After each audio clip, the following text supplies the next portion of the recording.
Modern Yu-Gi-Oh! Has spawned a remarkable new deck building trend.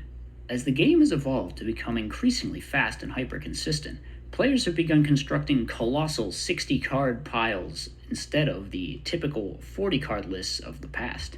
But what would happen if someone tried applying this new deck building logic to a retro format, like, say, Edison Format? Would 60 card builds result in brilliance, madness, or a little bit of both? In this series, I'm going to find out.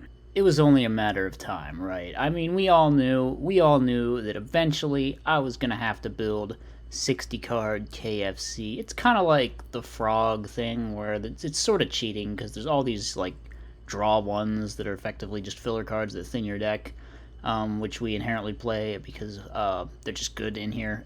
And then there's also, everything's searchable. We got the battle recruiters, you got the triple terraforming, as well as the Ancient Fairy Dragon and the Lone Fire Blossom. So super hyper searchable deck. So very very well suited, I think, for the over 40 strategy in general, and probably one of the better 60 card builds that are possible in this format. So today we're going to be seeing what this absolute pile is capable of. We got some interesting choices in here as well. Decided to throw the whole zombie engine in as well as there's like a couple debris targets that are zombies, so I thought that would be neat. And then maining the zombie world, this gives you of course an extra field spell, so we can still play that one minefield driller. Gotta have them.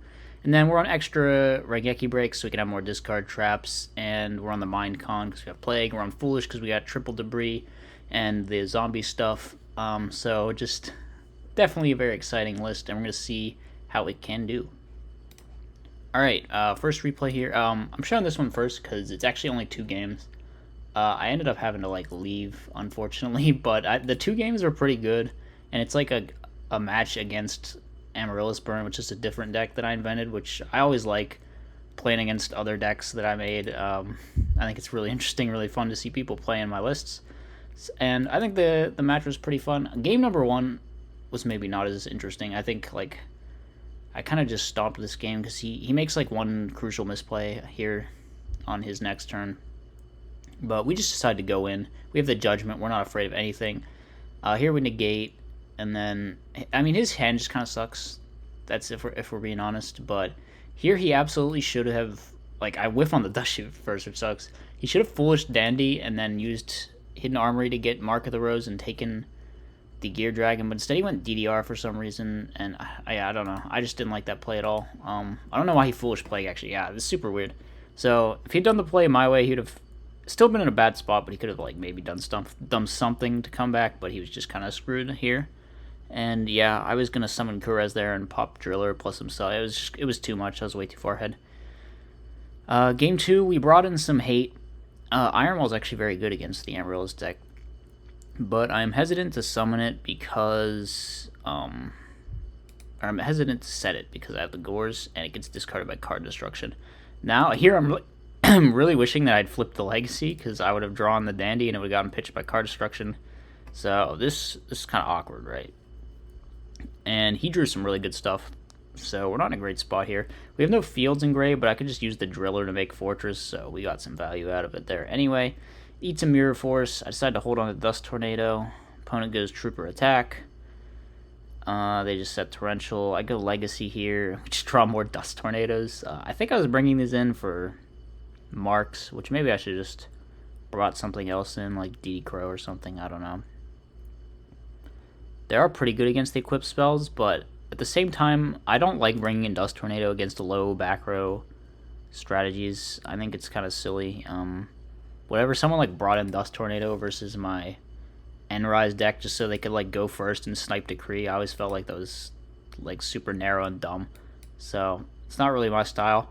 They flip a pretty good Torrential here, and I decided to go in with the Zombie World plus the. I think in hindsight I maybe should have gone for Necro Valley, because I think that still stops Mark, because Mark banishes from grave. And so it still stops the Mark and the Amaryllis, but I guess this stops the other Sidra, but we already saw one Sidra, so. And the zombie world ends up floodgating me, and then here I realized that I sided out my Mizuki, so I should have taken out the Foolish probably, but yeah, pretty big mistake. So we're kind of down about here, but we're going to be able to pull it back a little bit, I think, in the coming turns.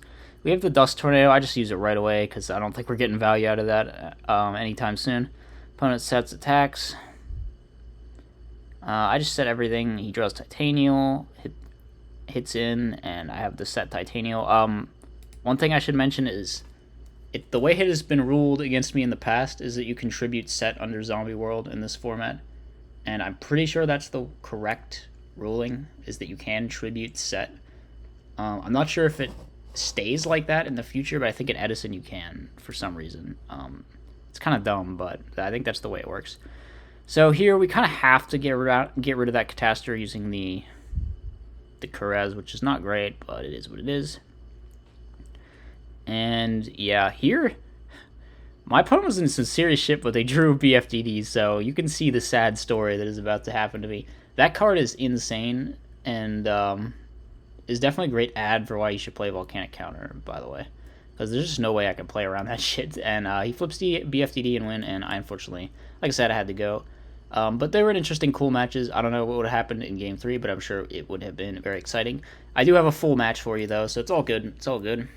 This was against Frogs, which there's a lot of people out there that think Frogs is a bad matchup for KFC, and that they're all wrong. That matchup is perfectly fine. Might even be good. I don't know. I've never felt like I had any trouble in it, but this is 60 card KFC, so we're definitely heavily nerfing ourselves. So we'll see how we can do. We go Driller plus Gadgetron. We had the Dust Shoot, which is really good. And we set Raigeki Break, thinking... he actually did that, I think, because he wanted it to be Gear Town so he could get a bigger Dark Dust Spirit. So at first I was kind of confused why he spaced there, but it makes sense in hindsight. But here I just popped this so he doesn't have any tribute fodder. But unfortunately, he redrew a dupe after I shuffled it back with Dust Shoot.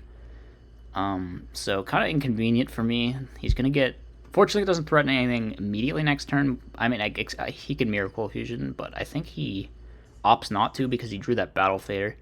So here we know he's drawn Battle Fader, and he uses it. He goes Dark Dust Spirit, but that's fine. We got a ton of floaters on the board, so we're just going to grab a Gear Town, get a draw, and we're feeling pretty good here.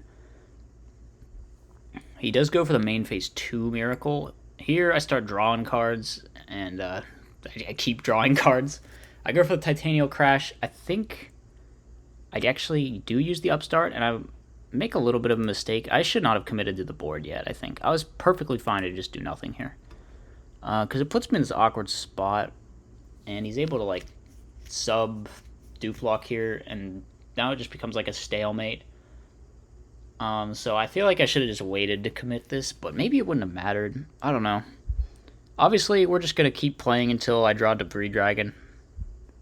That's generally the out to Duplock, but we're going to have a much harder time finding it in 60, so fortunately, okay, we do draw it eventually. I decided to Phoenix Wing just because, like, I don't think the second Kuraz is doing much, and it puts him on a dead draw for next turn. So we just go Black Rose, pop the field. It makes the dupes miss timing, and then I assume he's going to summon Dark Dust and play into Gores, which is, like, pretty good. Maybe I should have dropped Gores on the first attack, though. That might have cost me the game, honestly, the fact that I didn't, but I wanted to get really crazy and try to win. However, I didn't really find a way, but... And this turn I need to, like... Yeah, because now I just have to try and dig for something. And I do find it. And this would have been great, but he had Heavy Storm. Which... Yeah, I'm just dead to Heavy Storm. There's, like, nothing I can do. Because I just assumed he hadn't had it all game. Or at least, I had back row all game and he wasn't using it, but he did have it. So, sometimes they just have it. I don't think...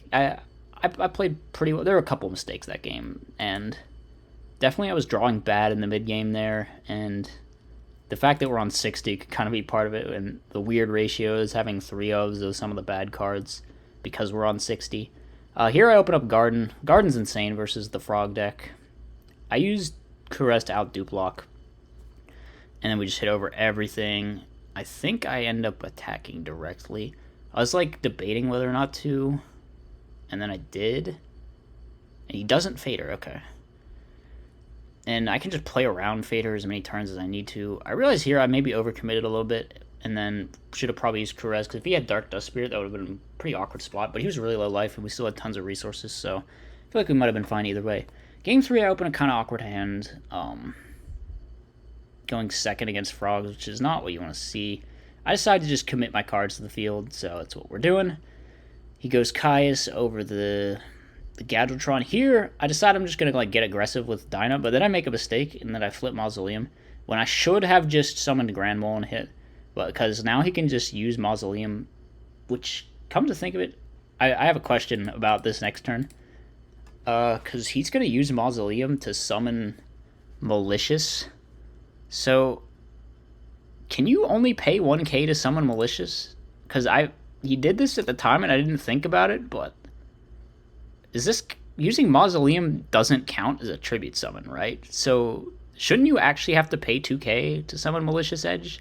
Like I don't know this ruling at all, but I feel like you might actually have to pay 2k to summon this guy.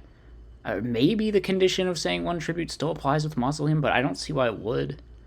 I don't know. I like I said, I just don't know. Does anyone know that ruling? Someone in the comments answer, because he only paid 1k, and at the time I thought nothing of it, but now I'm like having second thoughts about that. Like, is that really how that works? We go Legacy here because I want to find a piece of interaction, and I do draw one, which is very good because this Dust Shoot is going to sack the shit out of my opponent, because now the sub is gone and there's no more Duplock, and they use the swap, summon the Junk Synchron, they Black Rose me. They could have also gone 8, but that would have been immediately outed by the Grand Mole, so I think the Black Rose was the right call.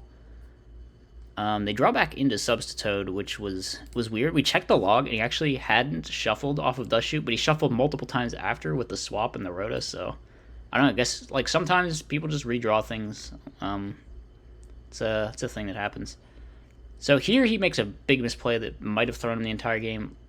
There's no guarantee he was going to win if he did this, but he could have just done like Duplock here and waited.